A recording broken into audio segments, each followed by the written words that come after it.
Gracias.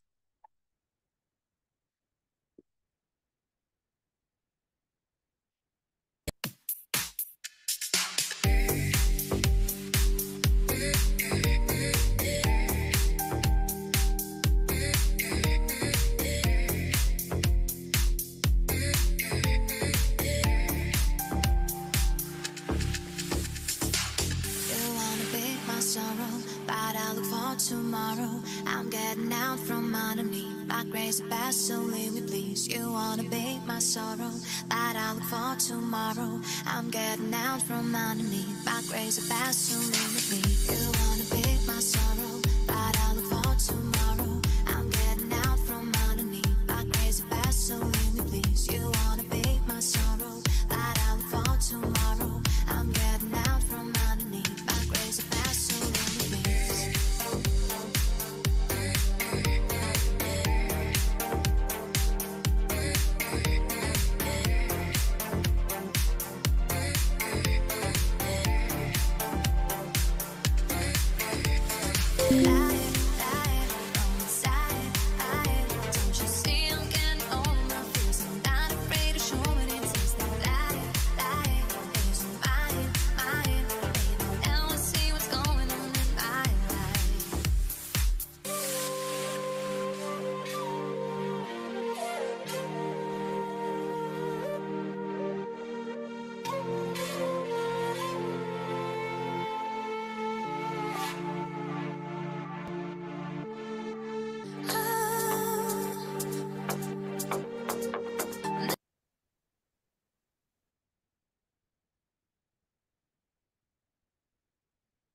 Buenos días. Buenos días a todos. Bienvenidos a este webinar que hemos preparado para ustedes respecto de la reforma a la ley del Infonavit y sus efectos para las empresas. Para nosotros es un placer contar con su presencia. Ahora sí que vamos también a comentarles específicamente que estamos en vivo en este canal a través de Zoom. Sin embargo, también por aquellas personas que ustedes conozcan y que de alguna manera no pudieran acceder a la plataforma, les comentamos que también nos encontramos en vivo a través de Facebook, a través de nuestro canal que es Russell Bedford México. También ahí nos pueden encontrar. Entonces, para que ustedes puedan compartir esta información por aquellas personas que conozcan que no puedan accesar. Y pues bueno, prácticamente hemos preparado este webinar dado las inquietudes que tenemos en relación a este tema.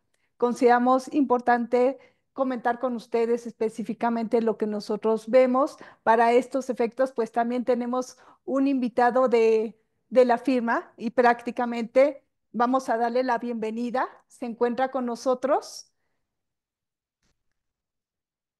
el, el licenciado, por favor, ¿podrían ayudarme? El licenciado Ricardo Alejandro Herrera Villa. Él es socio de CAS Abogados, él es especialista en materia de seguridad social.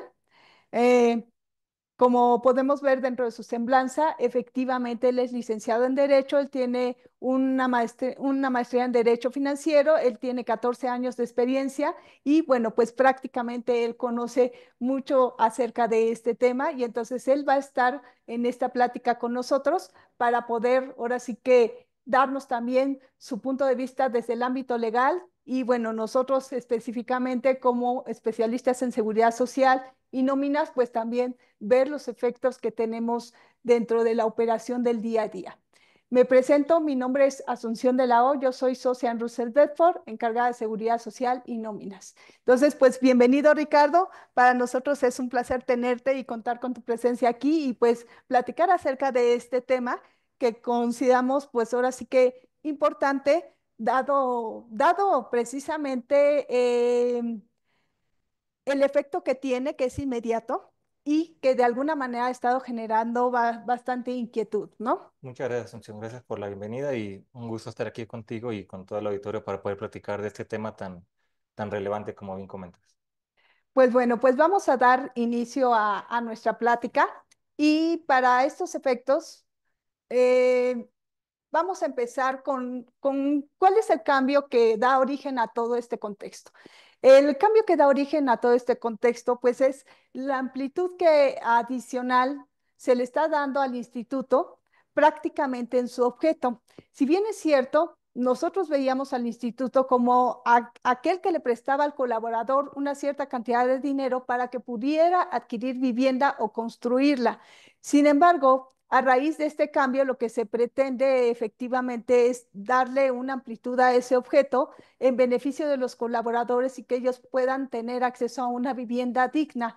Sin embargo, ya no solamente se queda en el hecho de dar esa facilidad de prestar el dinero, sino también se le da una amplitud a las actividades del instituto, en el cual el instituto puede construir vivienda, también puede invertir en programas de construcción y administración de vivienda, y se le adiciona también el tema del arrendamiento social de vivienda.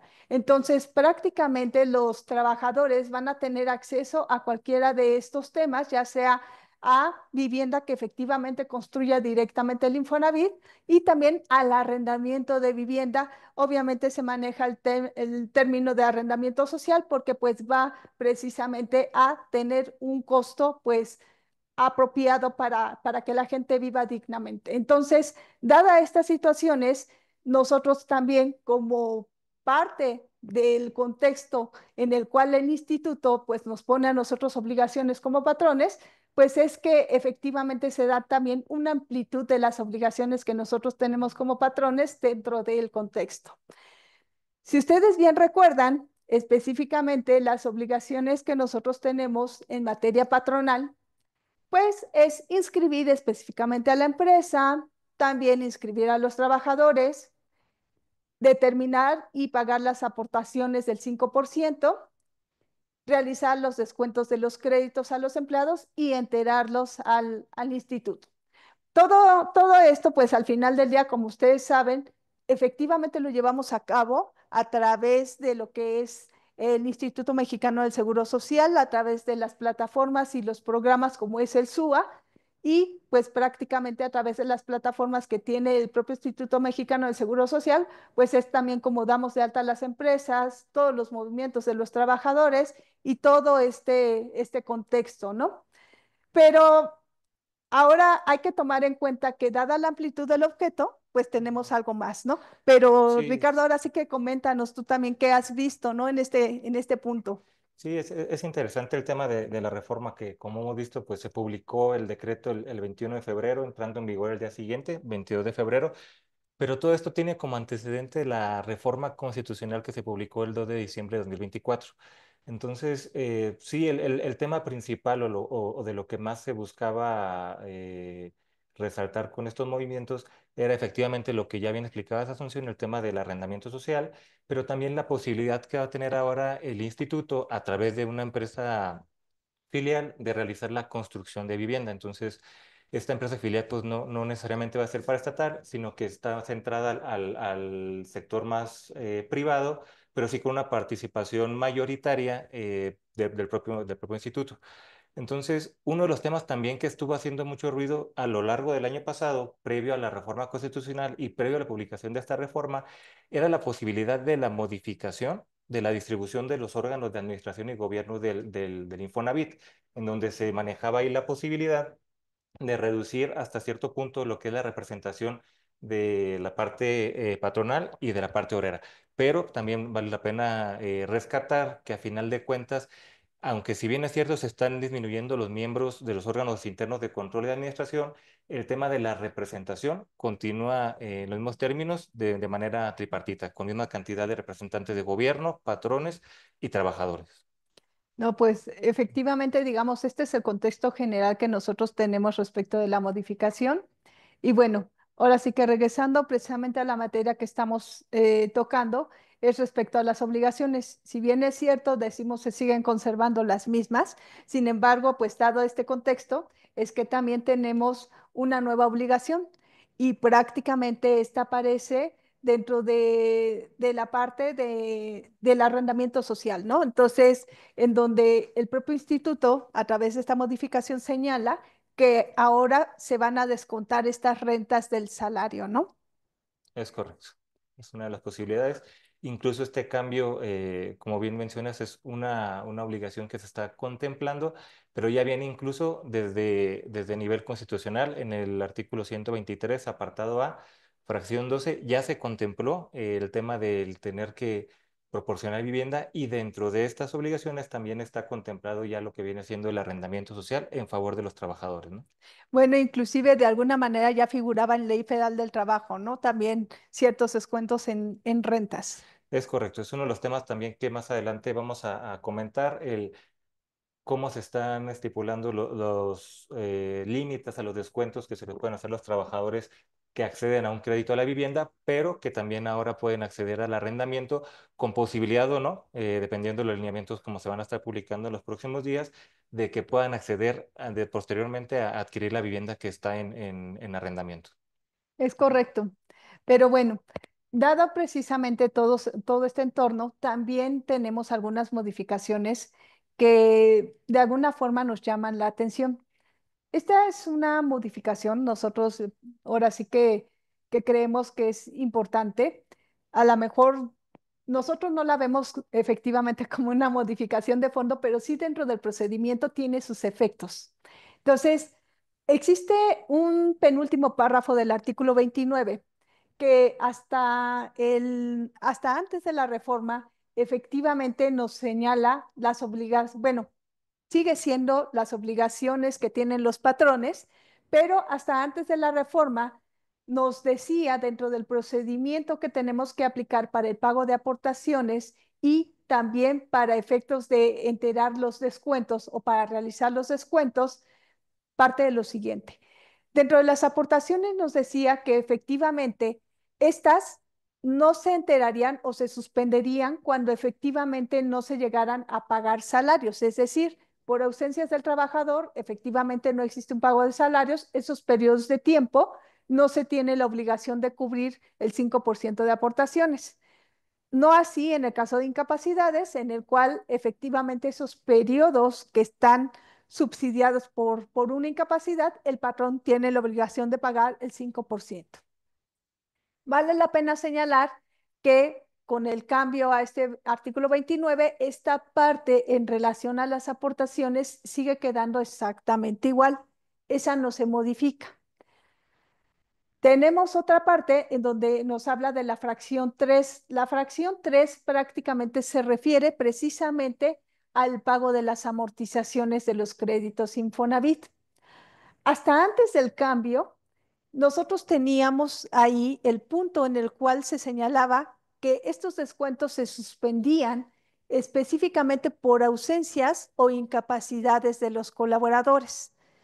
Nosotros, pues, perdón, en la práctica, pues lo que hacemos efectivamente es meter dentro de nuestro programa las incapacidades y las faltas y efectivamente quitar esos periodos dentro del proceso de pago y de cálculo de estas amortizaciones, obviamente contemplando lo que nos señala el reglamento y pues todos los documentos que nos hace llegar al instituto para llevar a cabo estos descuentos.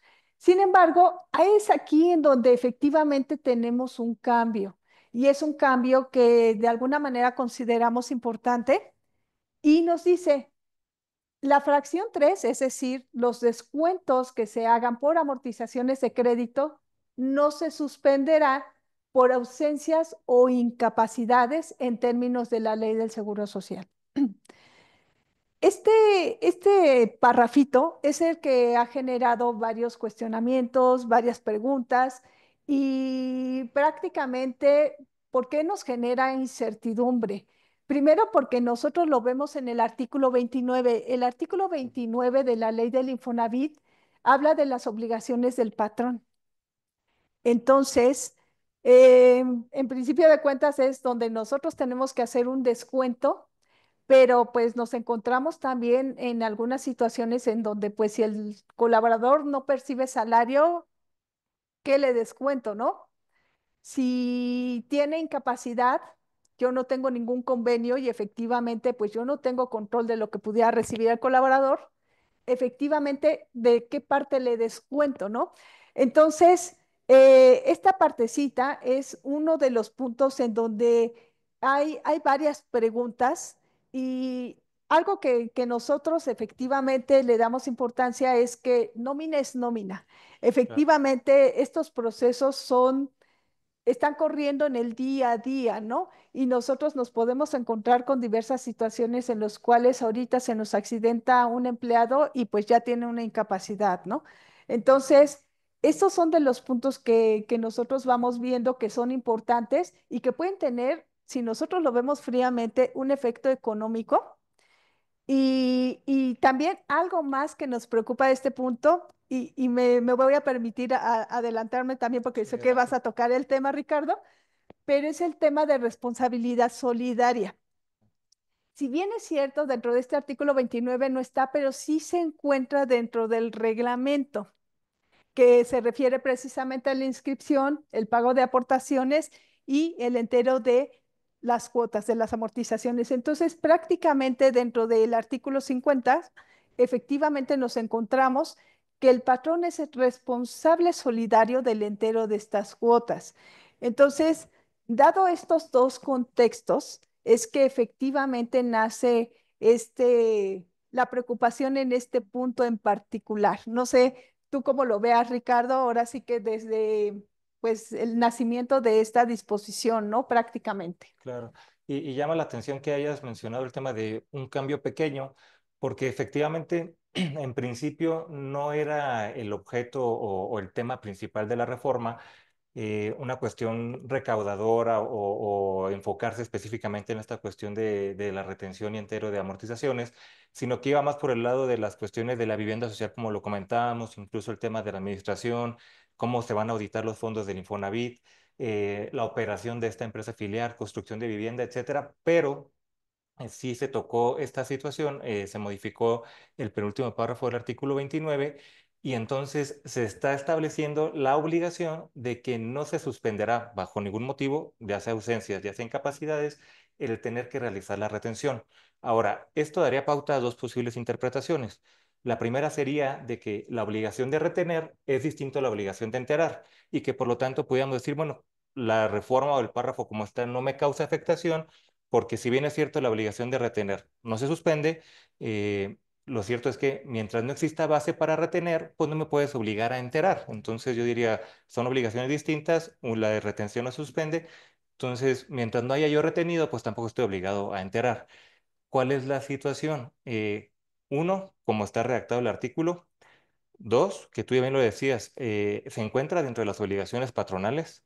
Y tres, la existencia de la posible obligación solidaria. Entonces, todo esto de la mano con la exposición de motivos que da origen a esta reforma o modificación al penúltimo párrafo del artículo 29, da pauta a otra interpretación, que es la que tú efectivamente estás comentando y es la que está causando ruido. O sea, pareciera ser entonces que realmente no se suspende la obligación de retener, pero entonces con el tema de la obligación solidaria tampoco se suspende la obligación de tener que pagar la amortización al instituto. Y es esta otra interpretación la que precisamente nos preocupa y la que entonces tenemos que voltear a ver a la exposición de motivos para saber qué fue lo que motivó o ocasionó esta modificación.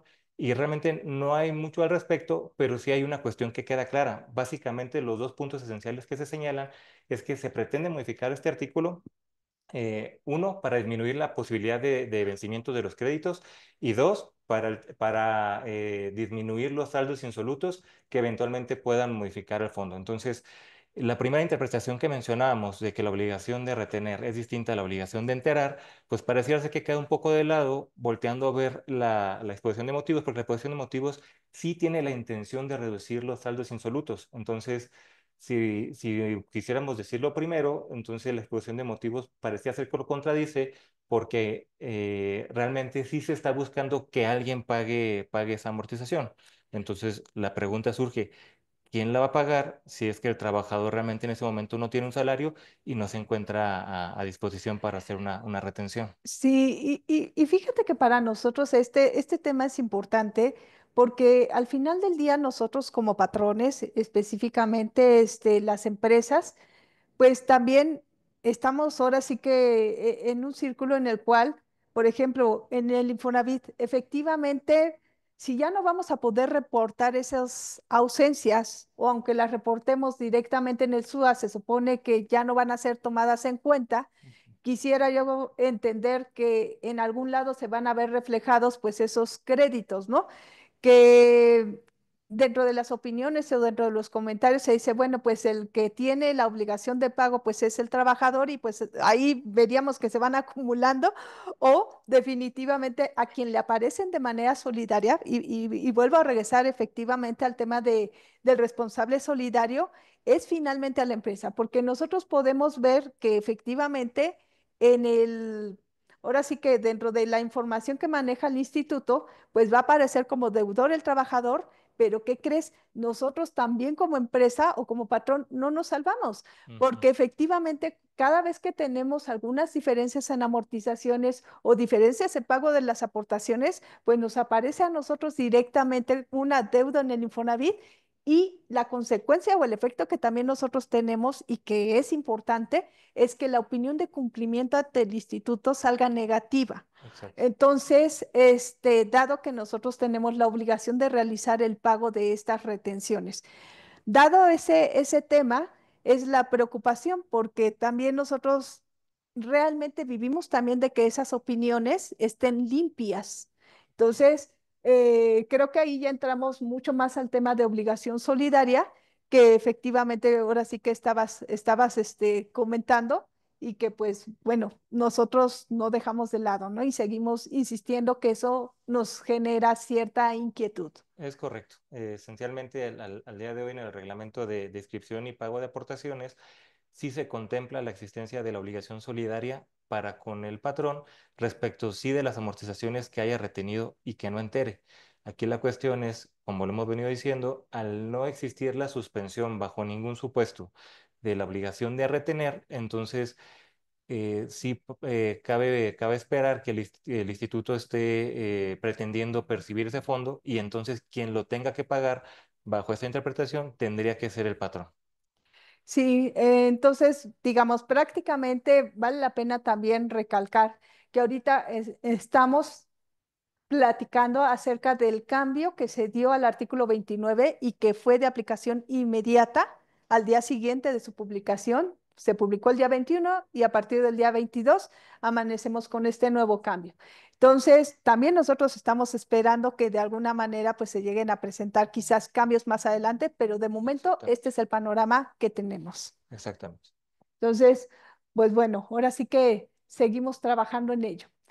Ahora, dado este entorno, Ricardo, pues tenemos diversos cuestionamientos y pues efectivamente forma parte de todo lo que vivimos en el día a día. Estos cuestionamientos tienen muchísima validez, puesto que pues ya nos encontramos ahora sí que subidos en este barco y uno de ellos es, por ejemplo, la aplicación del reglamento. Hablando precisamente de los descuentos, efectivamente el cambio se da en la ley, pero el artículo 49 del reglamento que hemos estado comentando, efectivamente permite la suspensión de ausentismos e incapacidades. ¿Qué tan válido pudiera ser que lo pudiéramos seguir aplicando si cambió la ley? Hasta en tanto no se haga la publicación de un nuevo reglamento, se modificara, digamos, este artículo.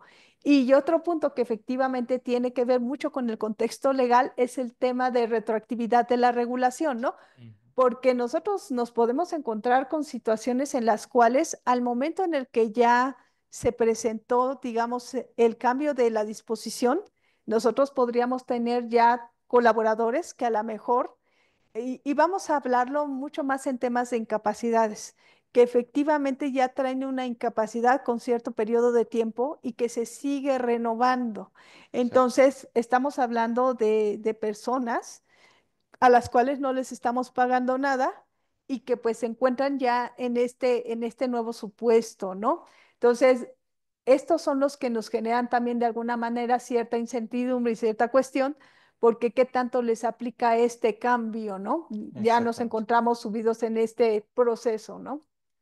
Muy bien. De los temas que comentas, Asunción, el primero es, ¿podemos seguir aplicando el reglamento o no? Sobre todo en esta cuestión, en el sentido de que mientras no exista el pago del salario, pues voy a quedar liberado de la obligación de la retención. En principio, podemos concluir que no. ¿Por qué no? Uno, por un tema de la jerarquía de las normas. Aquí estamos hablando de que la obligación o la disposición que está contemplando que la obligación de retener no se suspende, se encuentra en la ley. Es decir, es un Bien. ordenamiento jerárquicamente superior que el reglamento de inscripción y pago de aportaciones.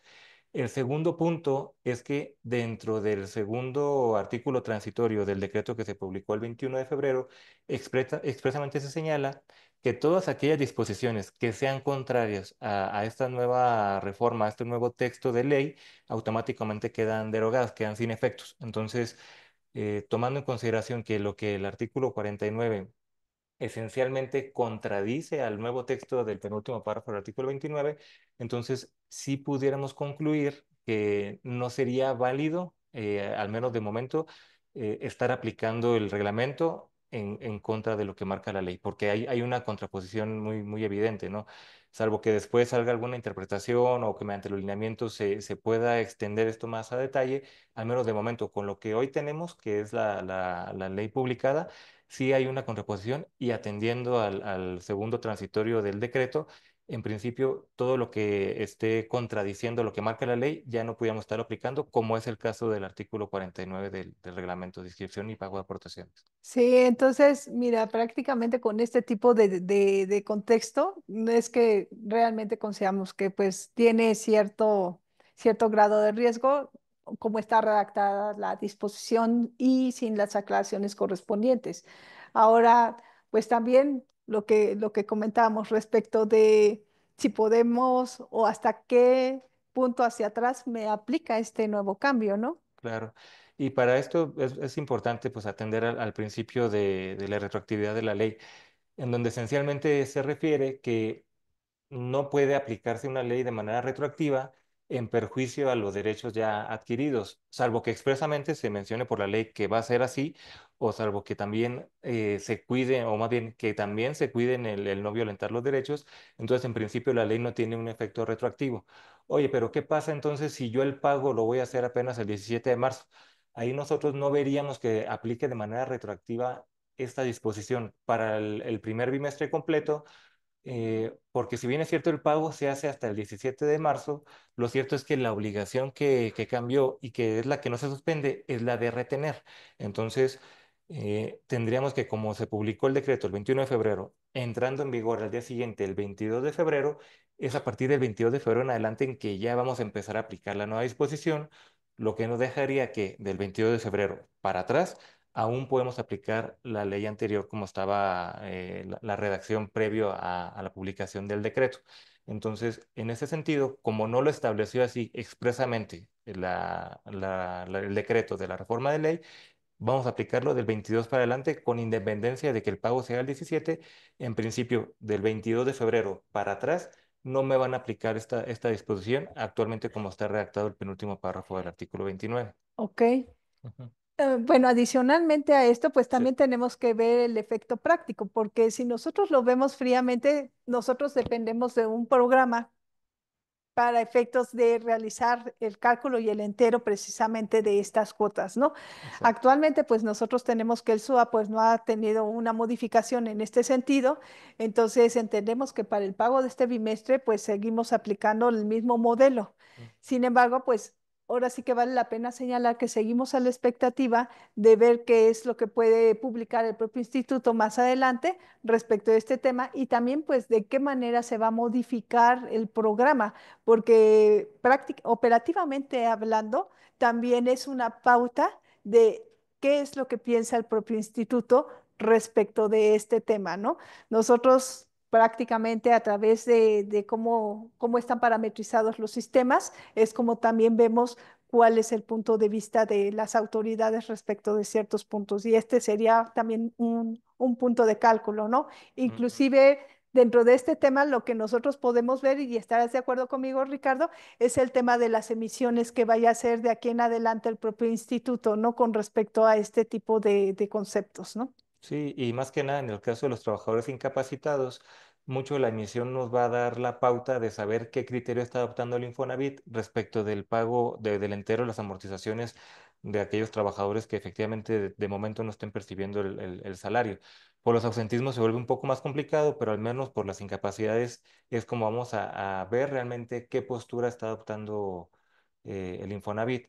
Y lo que bien comentas, como no ha habido de momento un parche para este primer bimestre para efectos del SUA, y pareciera ser que no lo va a haber por los acercamientos que ha Sí, habido por las correcto. distintas cámaras y todo eso, sino que se vislumbra que pudiera existir en caso de darse ya hasta el segundo bimestre. Entonces surge el cuestionamiento de cómo realizar el pago si yo ya tengo la problemática en este primer bimestre. Y ahí, ante esta disyuntiva, ante este problema, pues lo que se está optando mucho es por todo el primer bimestre realizar el pago con la normatividad anterior y ya esperar ver cómo reacciona el instituto, si es que eventualmente determina una diferencia o no, partiendo del supuesto de que ellos esperaban algún pago por ese espacio del 22 de febrero al 28 de febrero, cosa que en principio pareciera ser no será así, pero igual hay que ver si la autoridad eventualmente genera ahí algún requerimiento o algo por el estilo por la interpretación de este artículo 29, ¿no? Sí, ahora sí que ahora venimos a ver más preguntas, ¿no? Específicamente, digamos, ya obviamente todo este tipo de temas, pues ya se comienzan a pensar y a manejar más allá. Ya no nos quedamos específicamente, ya sabemos que estando durante un periodo de incapacidad, durante un periodo de ausentismo, y pues nosotros no tenemos materia para hacer ningún descuento. Entonces, esa parte, pues ya sabemos que va a existir y así va a estar. Pero, sin embargo, ante un panorama en donde somos responsables solidarios, donde lo que queremos es que nuestra opinión de cumplimiento salga limpia, por lo menos en lo que se define este proceso, hay empresas que ya están vislumbrando y dicen, bueno, yo necesito cumplir con esto cabalmente. Y pues si parte de este proceso me lleva a que yo pague esas aportaciones sin haber realizado ningún descuento, estas amortizaciones, perdón, sin haber realizado ningún descuento, ¿qué sucede con estos pagos que yo pudiera hacer por orden y cuenta del colaborador? Porque ese, digamos, pues de alguna o de otra manera existiría en casos como estos, ¿no? Estos descuentos se convierten en préstamos. Entonces, prácticamente quien tiene la obligación de pagar el crédito es el colaborador. Actualmente no hay ninguna disposición que diga que efectivamente el patrón es quien tiene que pagarlo. La responsabilidad solidaria, pues, si bien es cierto, es de realizar las retenciones y el entero. Obviamente, si tú ya fuiste avisado que le tienes que realizar las retenciones y no las retuviste, pues sí es tu culpa como patrón, ¿no? Eres el responsable solidario de haber cumplido con eso. Entonces, ante esta disyuntiva, parte de los cuestionamientos son estos. Estos descuentos se convierten en préstamos, eh, son recuperables para el patrón que los paga. ¿Qué sucede si no se recuperan? ¿Qué efectos fiscales generaría un pago como este? Debería de reflejarlo en un recibo electrónico. Si nosotros vemos todos estos efectos, son temas operativos ya de cajón y que pues algunos seguramente a partir de este pago o a partir del siguiente, mejor dicho, efectivamente podríamos estar visualizando, ¿no? Yo creo que este tema en particular no es tan sencillo desde mi punto de vista. ¿Por qué razón? Si bien es cierto, a lo mejor llegamos a realizar un pago por cuenta y orden de un colaborador que a lo mejor tuvo 15 días de incapacidad y efectivamente pagó la compañía la totalidad de la amortización, más adelante tendría que hacer los descuentos, pero los descuentos, como sabemos, en Ley Federal del Trabajo, pues también tienen un tope y hay unos tipificados específicamente para amortizaciones Infonavit y otros para otro tipo de descuentos. Yo entendería que estos se convierten en otro tipo de descuentos, salvo que tú tuvieras bueno, aquí habría que ver tu opinión Claro. y efectivamente qué sucede. Ahora, aquí quisiera recalcar que yo di un ejemplo de 15 días de incapacidad, pero en el día a día nos podemos encontrar que efectivamente las incapacidades pueden ser hasta por 52 semanas y se Mm. pueden ampliar por otras 26 con base en la ley del Seguro Social. Entonces, prácticamente ante estas disposiciones, también nos encontramos casos en donde definitivamente el colaborador ya ni siquiera regresa, ¿no? Ujú. Porque se le determina alguna invalidez y ya no regresa. Entonces, creo que es un caso en donde realmente habría que evaluar pues todos los temas que pudieran presentarse, porque si efectivamente existe la posibilidad de hacer una recuperación de este tipo de cuotas en los casos más sencillos, también tendríamos que documentarlos, qué podríamos hacer. Entonces, creo que este tipo de conceptos son parte de los que nos vienen a cuestionar actualmente. Claro. Y ahí tocaste un tema muy, muy importante, el qué sucede con los trabajadores que están incapacitados y que ya no logramos ni siquiera contactarlos. En un mundo ideal en donde un trabajador tiene una incapacidad y existiera esa comunicación y transparencia con el colaborador para que trajera los documentos de las incapacidades y estuviéramos todos al día, incluso pudiera eventualmente comunicársele que la obligación realmente de continuar realizando los pagos es de él. Entonces, tendría él que acudir al Infonavit, renegociar el préstamo en lo que se encuentre el incapacitado, solicitar una suspensión, etcétera. Pero insisto, estamos hablando de un tema ideal que en la práctica no sucede porque ¿cómo le vamos a pedir a un trabajador que acuda al Infonavit a hacer esto cuando muchas veces ni siquiera logramos que nos traigan de manera oportuna los formatos ST7, ST9, incapacidades? Entonces Sí, se vuelve muy, muy complicado de dar cumplimiento a la obligación tal y como está. Y esto nos lleva entonces a saber o a tratar de diferenciar la naturaleza que existe entre la amortización correcto. con respecto de la aportación. ¿Por Sí, qué? Porque la aportación es muy evidente. La aportación a final del día tiene una naturaleza de contribución, una aportación de seguridad social contemplada incluso en el Código Fiscal de la Federación y como tal los pagos se siguen haciendo. Esa no tuvo ninguna modificación y no hay ninguna duda respecto de su deducibilidad. En cambio, cuando hablamos de la amortización, recordemos que en el caso de la amortización el patrón únicamente tiene la función de retenedor, funge como un puente entre el trabajador y el Infonavit respecto de una deuda que el trabajador adquirió directamente del instituto. Entonces, no se trata propiamente de una contribución, no se trata de un impuesto, de una aportación de seguridad social, en donde nosotros podamos decir, si yo tomo la decisión de realizar el pago a nombre y cuenta del trabajador, pues es un gasto que yo automáticamente puedo hacer deducible. La verdad es que como está actualmente la ley y con las disposiciones que hasta el momento se han publicado, pareciera ser que no, porque no necesariamente se cumplirá con los requisitos de identificarlo como un gasto necesario para la operación de la empresa, por mucho que queramos nosotros argumentar de, pues el pago me vio obligado a realizarlo porque la ley me dijo y por lo tanto entraría en, al menos de momento se antoja un poco complicado por cómo está actualmente la regulación. Y es por eso que la amortización, al ser este adeudo que existe entre el trabajador y el Infonavit, también tiene distintos grados.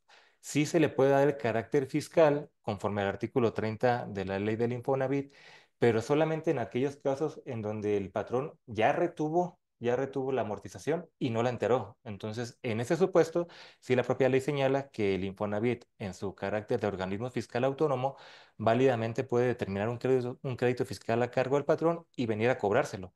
Pero aquí no sí. estamos en el supuesto de que retuve y no enteré, estamos en el supuesto de que ni siquiera existió la base para retener y que muy probablemente el instituto, a través del sistema, generará de manera automática esas diferencias esperando recibir un pago y entonces se lo vaya a cargar aquí al patrón. Y el patrón entonces, evitando caer en ese tipo de problemáticas, como bien decías, Asunción, oye, no puedo yo lidiar con una operación negativa porque una opinión negativa porque me puede paralizar la operación, entonces hago el pago Por por cuenta cuenta del del trabajador. trabajador, Mm. exactamente. Entonces, por eso es que nosotros hablábamos precisamente dentro de esos cuestionamientos que si efectivamente esto se pudiera convertir en un préstamo que se le hace al colaborador en ese tipo de casos.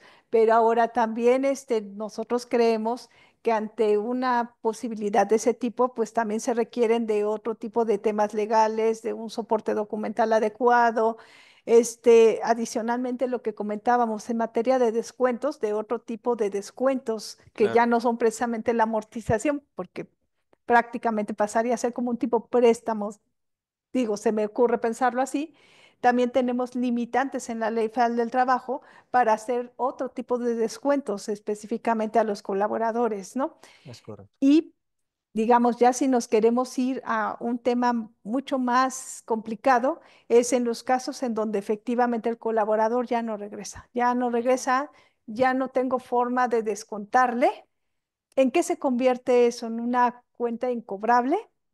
Eh, digo, ya nos estamos yendo a muchos Sí. temas, Mm. pero al final del día, digamos, es visualizar efectivamente cuáles serían todo este tipo de efectos que nosotros vamos ahora sí que viendo a lo largo del camino para poder dimensionar el efecto económico que pudiera tener una disposición y una decisión que tomemos respecto de cómo vamos a manejar este contexto, ¿no? De Entonces, acuerdo. no sé si estés de acuerdo conmigo, Ricardo, en esa parte, ¿no? De que también tendríamos que ir visualizando esos efectos económicos. Yo de inicio digo, si para mí fuera esto una cuenta incobrable, que yo ya no puedo recuperar, fiscalmente hablando, yo considero que sería no deducible, ni siquiera nace de un ingreso, o sea, Exactamente. nace de una obligación impuesta por otra disposición. Ahorita ni siquiera está claro efectivamente que esto pudiera transformarse en otra cosa.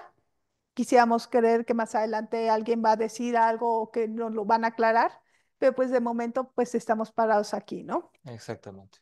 Y eso lleva al otro cuestionamiento que tú decías. Ya me vi en la necesidad de realizar yo el pago de la amortización a nombre del trabajador.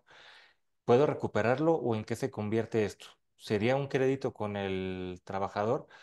Un crédito no en el estricto sentido, porque no es como que el trabajador hubiera solicitado un préstamo, pero sí pudiéramos entonces considerarlo como un adeudo que se genera entonces entre el trabajador y el patrón.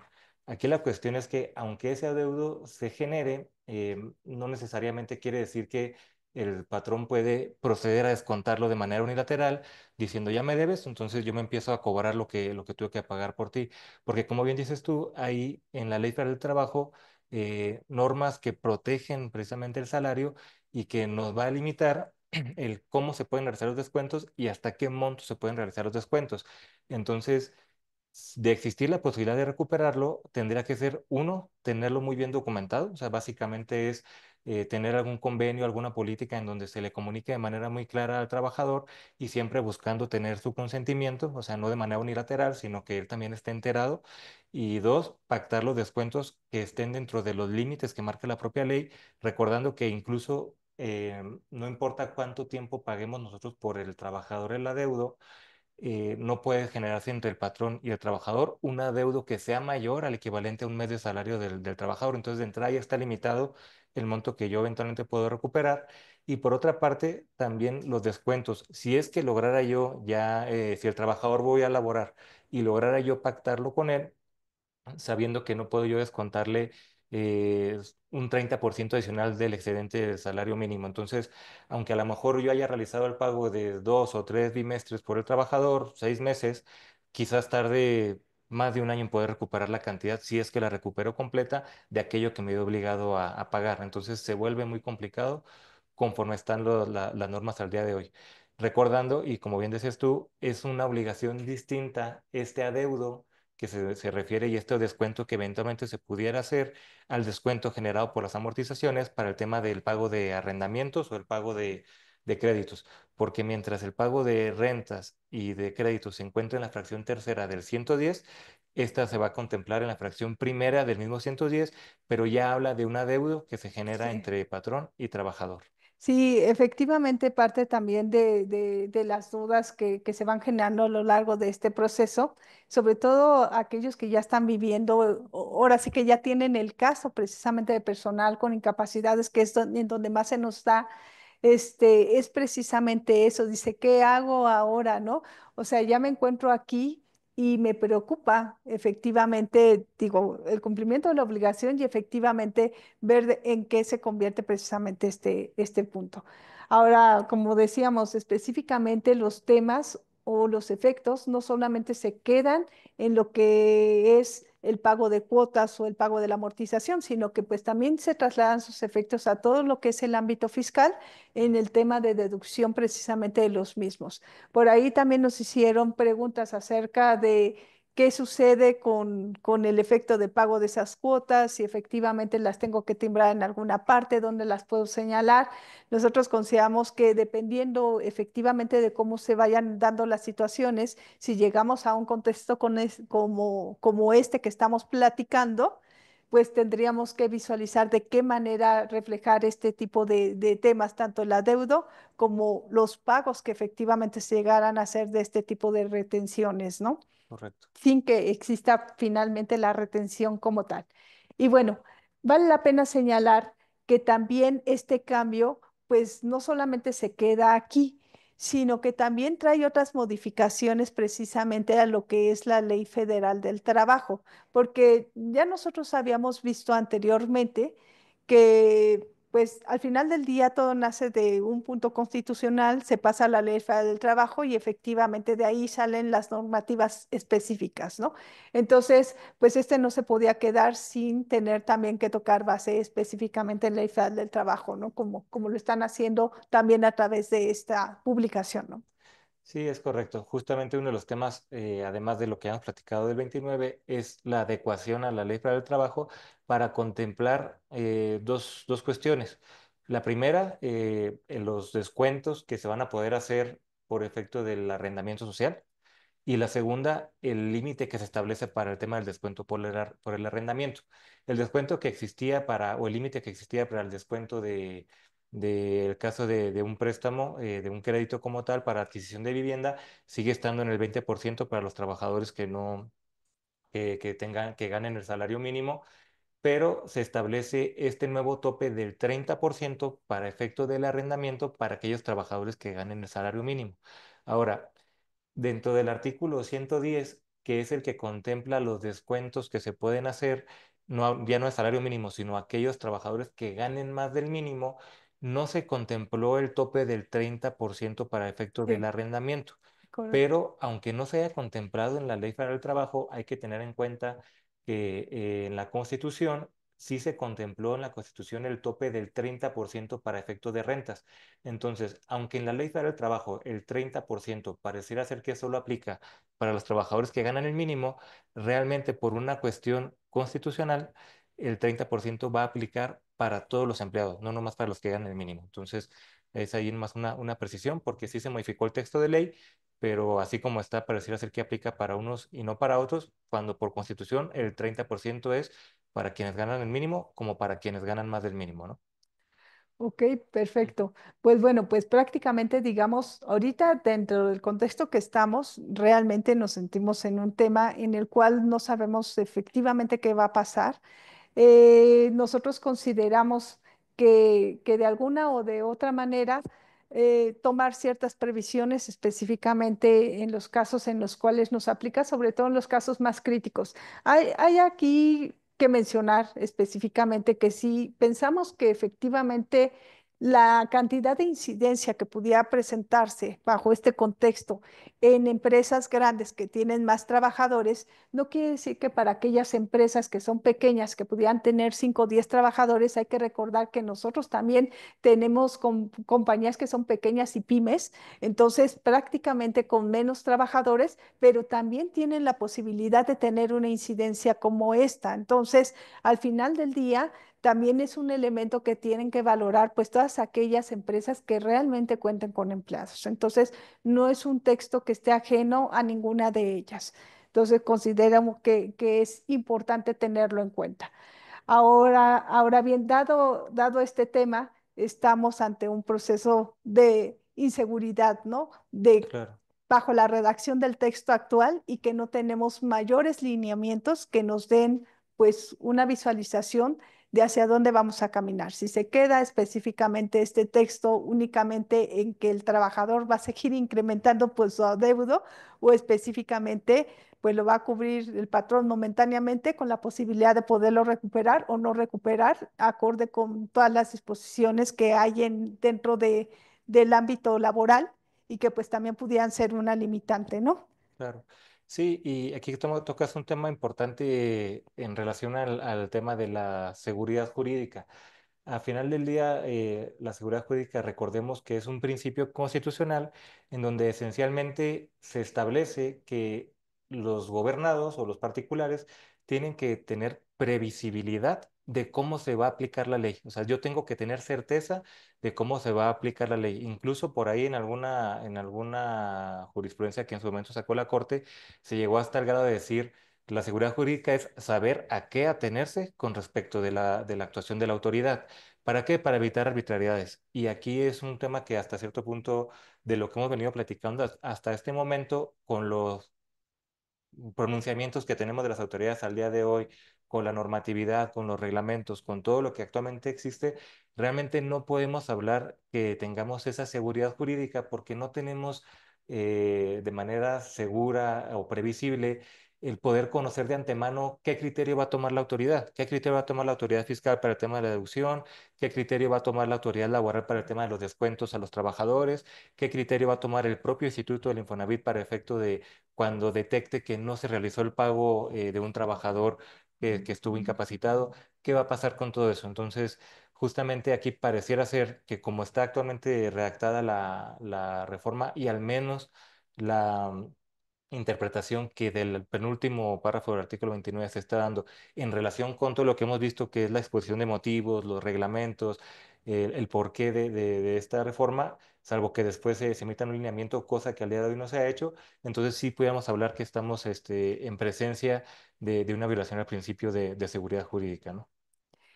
Ok, prácticamente ante este tema entiendo que las empresas lo que realmente buscamos también nosotros como patrones pues son alternativas, ¿no? Ujú. Efectivamente para visualizar de qué manera podemos actuar cuando se nos presente el tema, antes de que se nos presente el tema, nosotros sabemos que efectivamente en temas legales, pues existen ciertos periodos de tiempo y demás, ¿no? Entonces, creo que ustedes prácticamente ya analizaron muy bien este tipo de temas ante la incertidumbre que tenemos, ¿no? Sí, claro, justamente ante la incertidumbre y falta de pronunciamiento y claridad del artículo y al menos de momento si no se hace nada, la obligación está latente y el tema de la obligación solidaria y por todo lo que trae aparejado, que es lo que comentamos, no nomás se limita al tema del pago de la amortización, porque pareciera ser que si el único impacto sería que yo como patrón tengo que pagar la amortización, pues quizás si no tengo tantos trabajadores que tienen crédito y luego de los que sí tengo que tienen crédito, es todavía menor el número que eventualmente puede estar incapacitado por un periodo prolongado o que tenga un ausentismo y que no tenga realmente un salario sobre el cual realizar la retención. Entonces, si lo limitáramos a ese aspecto, pues entonces el impacto económico no sería tan elevado. Pero cuando vemos que ya trae de la mano otro tipo de cuestiones, como el riesgo de una opinión negativa en caso de incumplimiento, como el riesgo incluso secundario, pero ligado en el sentido de que me pueden cancelar el REPSE por esa opinión negativa, a mí directamente, o bien si yo trabajo con patrones que a su vez cuentan con ese REPSE, que se los pueden cancelar a ellos, y si existe una obligación solidaria conmigo y esos patrones, pues vemos que se empieza a hacer como una cuestión más grande, una burbuja que empieza a crecer y que no nomás es el tema del pago de la aportación o no. Entonces trae otras implicaciones que Claro. justamente ha llevado a distintos sectores empresariales a plantearse el promover un juicio de amparo indirecto, un juicio de amparo indirecto, precisamente para hacer valer esta posible violación al principio de seguridad jurídica y otras violaciones que pudieran eventualmente detectarse que pudiera tener ahí la reforma con respecto a los principios constitucionales, pero justamente para hacer valer el derecho que tiene el patrón de defenderse. Entonces, no nomás es cuestionar la ley, sino más bien es hacer valer una postura en el sentido de yo como patrón no sé realmente qué esperar de esto y siento que esto me está causando un perjuicio. Incluso viene a complicar en la práctica cómo se viene manejando algo que hasta cierto punto no tenía complicación previo a la entrada en vigor de la reforma. Entonces, para promover el amparo indirecto, se están contemplando dos ventanas. La primera es de manera autoaplicativa o con la entrada en vigor de la reforma a partir del 22 de febrero, que contempla, conforme a la ley de amparo, un plazo de 30 días hábiles. Esos 30 días hábiles vencerían el 8 de abril. 8 de abril porque se descuentan sábados y domingos y por ahí un par de días inhábiles que hay en marzo que está contemplando el Consejo de la Judicatura Federal. Entonces, es por eso que el plazo sería hasta el 8 de abril para poder promover la demanda de amparo indirecto. Eh, la interpretación que se pudiera dar para que sea autoaplicativo es en el sentido de que si bien existieran patrones que a la fecha no hayan tenido una afectación per se, en el sentido de ya tener que pagar por un trabajador que no tenga base para la retención de la amortización, sí, estoy yo dentro del grupo que se va a ver afectado por esta reforma, porque mientras tengamos trabajadores, potencialmente en cualquier momento cualquiera de ellos puede solicitar un crédito. Entonces, ya el hecho de no tener certeza de qué va a pasar con la retención y con la obligación de eventualmente enterar la amortización, pudiera dar pauta a que se pudiera promover el amparo desde un punto de vista de la entrada en vigor de la norma. Sin embargo, existe una segunda ventana que sería con el primer acto de aplicación de la ley, que es también cuando se le conoce como heteroaplicativo, y en este caso lo estamos identificando, que ese primer acto de aplicación se daría a partir de que un patrón ya tenga un trabajador que esté en el supuesto de no contar con salario por estar ausente o por estar incapacitado, y entonces el patrón ya se ve en la necesidad de realizar el pago de la amortización a nombre de ese trabajador. Bueno, a partir de ese momento estaremos ya en presencia del primer acto de aplicación y tendríamos 15 días entonces para promover el amparo indirecto a partir de que yo hiciera el pago. Inclusive pudiera darse también en los casos en los que a lo mejor no realicé el pago, pero Ujú. el instituto me cobra. Sí, también. En ese sería, entraríamos dentro del segundo supuesto, ¿no? Sí, sí, sí, que ahí digo, para no complicarlo mucho, pero sí, esencialmente, si ya me llegara un crédito porque el instituto ya determinó que existe una omisión, pudiéramos presentar el amparo indirecto, sí, también por la vía ordinaria pudiera promoverse un juicio de nulidad y ya recordemos que también dentro del juicio de nulidad, si es la primera vez que me aplican un artículo o la primera vez que me aplican la interpretación de un artículo, yo puedo acudir o puedo hacer valer argumentos dentro del juicio de nulidad en contra de la constitucionalidad del artículo o de la interpretación del artículo que esté realizando la autoridad. Pero para no complicarnos y no irnos al tema del juicio, sí, Sí. efectivamente, puede ser cuando yo haga el pago o bien si yo estoy partiendo del supuesto que el alcance del artículo 29 no es el de que yo tengo que enterar una amortización sobre un trabajador al cual en principio no pude hacerle la retención, entonces sí pudiera eventualmente, cuando llegue un crédito, promover ahí en ese momento también, ya conociendo la interpretación que está dando la autoridad de esa porción, atacar mediante el Sí, amparo indirecto. inclusive en la segunda ventana que Ujú. efectivamente comentas, que pudiera darse con posterioridad, posiblemente ya conozcamos cuál es la postura que tenga la autoridad, ¿no? Entonces ya al final del día también tengamos mayor visibilidad respecto de este tema. Que ahí es una cuestión de evaluar en cada caso, porque Así es. efectivamente habrá patrones que puedan decir, me funciona más esperarme a una segunda ventana porque al final del día puedo yo tener más certeza de qué rumbo está tomando y qué criterios puede tomar la autoridad. Pero también hay patrones que están optando por la primera ventana en el sentido de voy a irme en este momento, uno, para hacer valer cuál es la posición que tengo respecto a la reforma y dos, para eventualmente solicitar la suspensión dentro del juicio de amparo e intentar obtenerla. Y así el juez que conozca del juicio si considera que se dan los supuestos para que se conceda la suspensión y la concede, pudiera entonces estarse obteniendo ese patrón que acudió al juicio de amparo una suspensión en el sentido de que no se le va a aplicar al menos esa interpretación de la nueva norma hasta en tanto no se resuelva en definitiva el juicio de amparo. Entonces también la ventaja está para aquellos patrones que decían irse en el primer momento buscar obtener esa suspensión, pero también está la posibilidad de quien diga yo prefiero esperar, voy a ver qué pronunciamiento va haciendo la autoridad y ya cuando detecte que tengo que hacer el pago o bien me están determinando un crédito, estaría acudiendo en la segunda ventana. Sí, yo creo que tienes Ujú. razón, Ricardo, pues prácticamente en este tipo de temas se tienen que hacer muchísimas evaluaciones, ¿no? La cantidad de casos que pudiéramos tener, la cantidad de incidencia, las probabilidades que pudiéramos tener de este tipo de temas, porque lo que decíamos, efectivamente, digamos, una empresa pequeña no está exenta de que se le presente un caso de un trabajador, pero aquellas que tienen un gran volumen de trabajadores, pues las incidencias están al día, ¿no? Entonces, prácticamente ellos tuvieran que evaluar con mayor precisión específicamente qué tanto pudiera representar este tipo de casos, ¿no? Exactamente. Entonces, ahora sí que tenemos tarea para ponernos a trabajar en este contexto.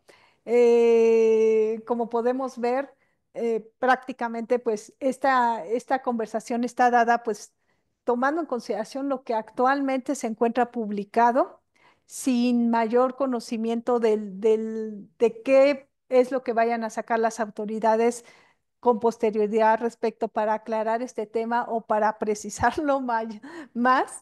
Y al final del día, pues esto es lo que estamos viviendo. Como decimos, nómina es nómina, la nómina no puede esperar, la nómina sigue corriendo. Entonces nosotros consideramos que es un tema que ya está aplicando de alguna forma. Entonces, ahora sí que para concluir, nosotros creemos que efectivamente cada uno de nosotros, las empresas, los patrones y demás, debemos de llevar a cabo un análisis de la situación que tiene cada patrón en lo particular. Consideramos prudente realizar una evaluación del impacto económico que pudieran tener, sobre todo aquellos que ya tienen situaciones en vivo y pues obviamente toma de decisiones, ¿no? Alternativas, como lo comentaste, Ricardo, pues efectivamente hay para Ujú. ahorita o para posterior, pero efectivamente se tienen. Y pues también obviamente nosotros lo que estamos esperando es el pronunciamiento que tenga la autoridad en breve respecto de este tema, ¿no? Correcto. Entonces, no sé si quisieras concluir con algo más, Ricardo. Pues digo, esencialmente que es un tema que no es menor, o sea, no hay que dejarlo pasar y concluir que la única afectación es absorber una amortización. Ya como lo hemos visto, hay otras cuestiones que pudieran estar entrando en juego y que entonces vale la pena sí estar al pendiente para tomar una estrategia que en cada patrón será distinto Es correcto. por su forma de trabajo, por su día a día y por la necesidad y el riesgo que eventualmente pueda subir por la recepción o de una opinión negativa de parte del instituto y que justamente ya habiendo identificado cuáles son mis mayores problemáticas, poder entonces ver las opciones que tengo y si dentro de esas opciones está el promover un medio de defensa, también saber que está la ventana en este momento abierta y reitero, sería hasta el 8 de abril para el tema de la entrada en vigor del autoaplicativo. Ujú. Pues bueno, ahora sí que Ricardo, no me queda más que agradecer tu presencia y ahora sí que tu participación dentro de esta plática. Nosotros esperamos que efectivamente nuestro auditorio de alguna manera pues haya obtenido la información que esperaban precisamente de este webinar. También está abierto el canal para las preguntas y respuestas. Vamos a ver si tenemos algunas preguntas como para poder contestar.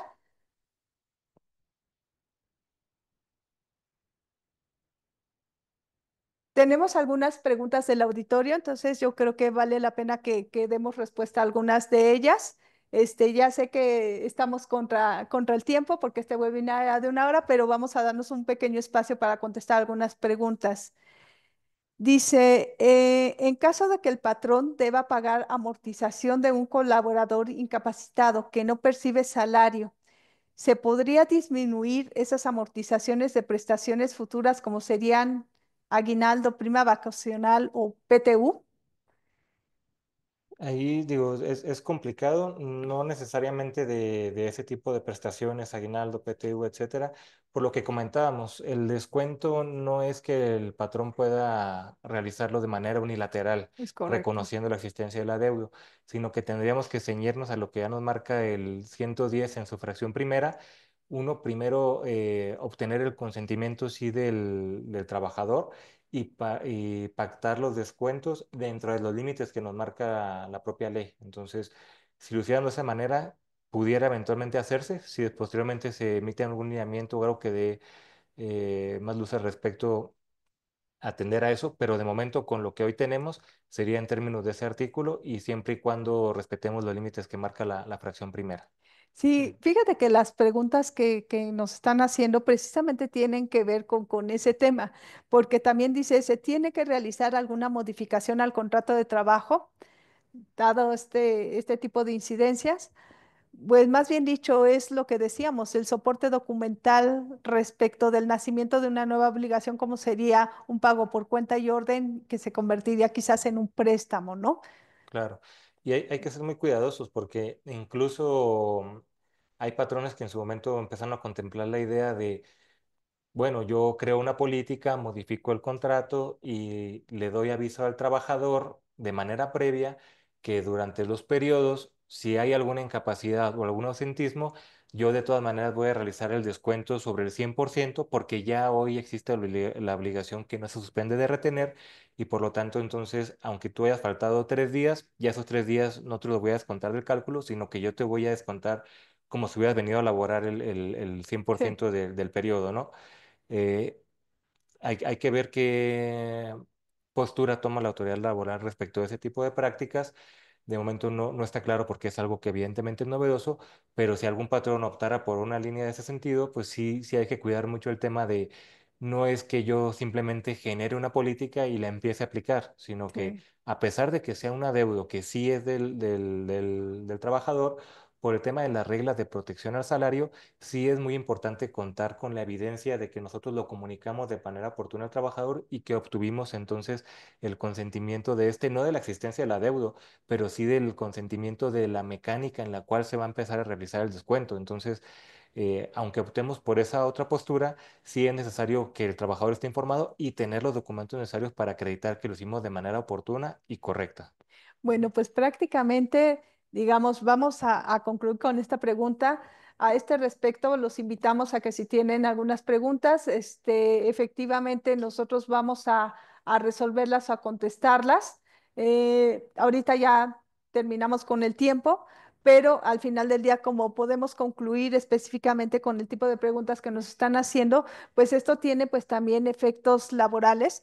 Entonces, prácticamente volvemos a recalcar específicamente, no es un tema sencillo, es un tema que requiere de cierto análisis y del involucramiento de mucho contexto fiscal, laboral, el propio tema de seguridad social y pues la situación que se esté viviendo cada empresa, ¿no? Y efectivamente pues las condiciones que requiera cumplir o tener para seguir operando en el día a día, ¿no? Y que decíamos es ahora sí que vital contar con opiniones positivas, sobre todo para el tema operativo y mercantil. Entonces, pues prácticamente con esto damos por terminado nuestro webinar. Los invitamos efectivamente a que nos acompañen en nuestras futuras sesiones y pues no me queda más que agradecerle a nuestro auditorio por este acompañamiento el día de hoy. Muchísimas gracias. Gracias, Ricardo. Gracias a todos, buen día.